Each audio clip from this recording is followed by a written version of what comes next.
College में स्वागत है। आज हम बीएड फर्स्ट ईयर में कोड 102 में शिक्षा के लिए दार्शनिक एवं समाजशास्त्र के विषय में भारतीय संविधान में शिक्षा संबंधी जो प्रावधान दिए गए हैं उसमें किस प्रकार से शिक्षा को कौन सी सूची के अंतर्गत रखा गया है उस विषय में अध्ययन करेंगे। इसमें से हमने कुछ लगभग 6 पॉइंट्स पढ़ लिए हैं। उसके बाद है नंबर 7 पर पॉइंट नंबर 7 है अल्पसंख्यकों की शिक्षा की विशेष व्यवस्था। अल्पसंख्यकों की शिक्षा की संबंधी संविधान के अनुच्छेद 30 में 2 प्रावधान किए गए हैं। नंबर 1, धर्म या भाषा पर आधारित सभी अल्पसंख्यक वर्गों को अपनी रुचि की शिक्षा संस्थाओं की स्थापना एवं प्रशासन का अधिकार होगा।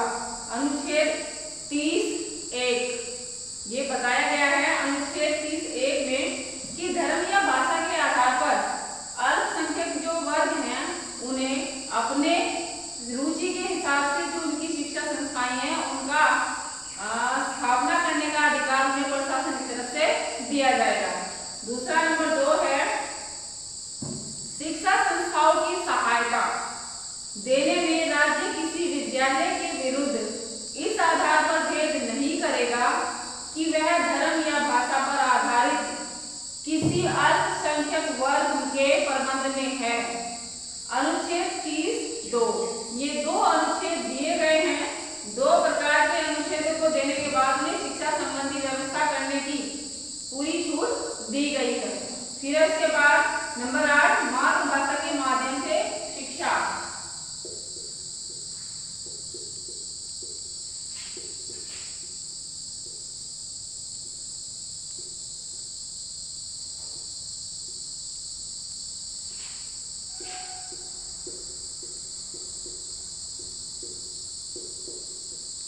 मातृभाषा के माध्यम से शिक्षा। संविधान के अनुच्छेद 350(a) में यह घोषणा की गई है कि प्रत्येक राज्य और प्रत्येक स्थानीय प्राधिकारी का यह उत्तरदायित्व है कि वह भाषाई दृष्टि से अल्पसंख्यकों के बच्चों को शिक्षा के प्राथमिक स्तर पर मातृभाषा के माध्यम से शिक्षा की समुचित व्यवस्थाएं और सुविधाएं उपलब्ध कराए।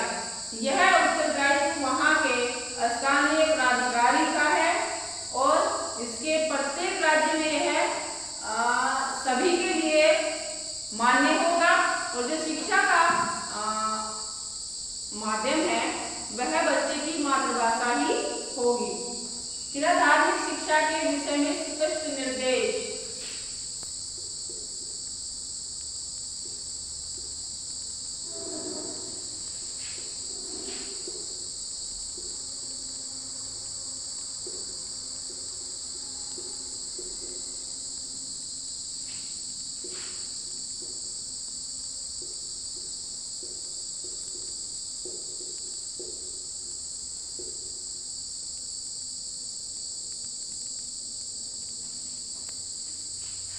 ठीक है। संविधान के अनुच्छेद 28 में यह घोषणा की गई है कि प्रत्येक राज्य पूर्ण रूप से राज्य निधि द्वारा पोषित किसी भी शिक्षा संस्था में धार्मिक शिक्षा नहीं दी जाएगी। और अनुच्छेद 22 में यह स्पष्ट किया गया है कि राज्य निधि से सहायता प्राप्त किसी भी शिक्षा संस्था में बच्चों को किसी धार्मिक उपासना में उपस्थित होने के लिए बाध्य नहीं किया जाएगा।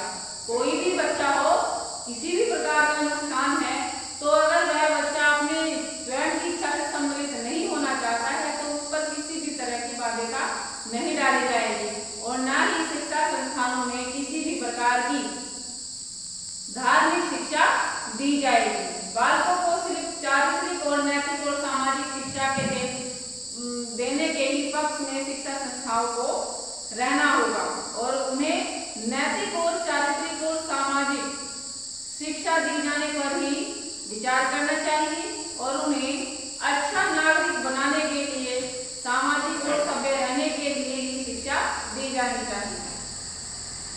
फिर राष्ट्रीय महत्व के उच्च शिक्षा।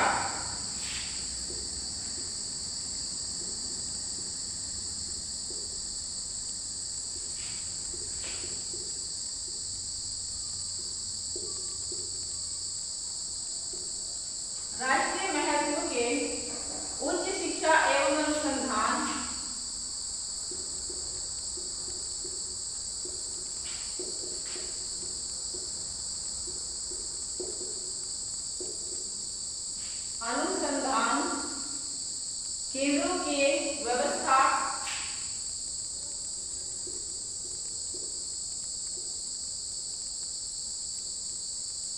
अनुसंधान केंद्रों की व्यवस्था केंद्र द्वारा केंद्रों की व्यवस्था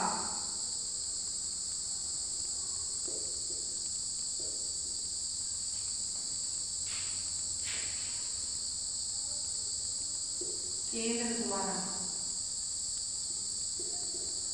ठीक है।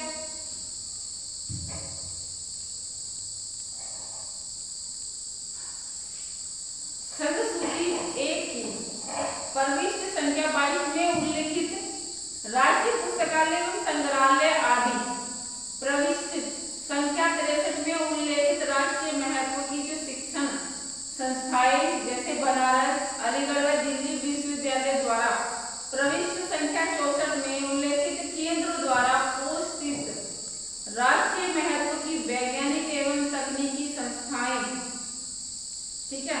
उल्लेखित राष्ट्रीय महत्व की प्रोफेशनल, वोकेशनल, तकनीकी एवं विशिष्ट अध्ययन संस्थाएं और प्रविष्ट संख्या 66 में उल्लेखित उच्च शिक्षा संस्थान, अनुसंधान केंद्रों की संपूर्ण वित्तीय व्यवस्था और संचालन का जो कार्य है वह केंद्र सरकार का होगा और यह उत्तरदायित्व वह पूर्ण रूप से निभाएगा। अब 11 नंबर पर राष्ट्रीय महत्व की भाषा की शिक्षा।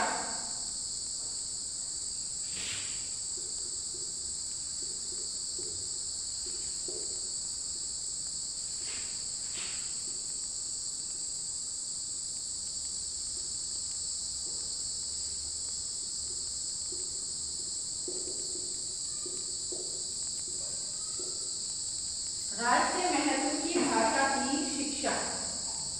संविधान के अनुच्छेद 344(1) में 15 भाषाओं को राष्ट्रीय महत्व की भाषा घोषित किया गया है।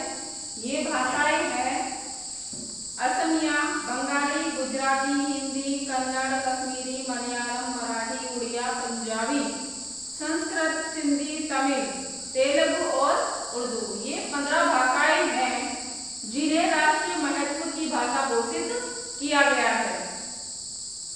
आगे चलकर संविधान संशोधन द्वारा कोंकणी, मणिपुरी, डोगरी, बोथ, बोगी, मैथिली और संथाली, नेपाली को भी मान्यता प्रदान की गई।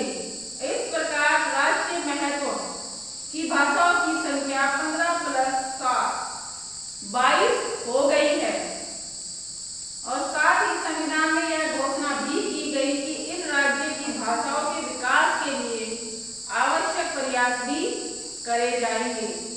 तेरा राष्ट्रभाषा हिंदी का विकास।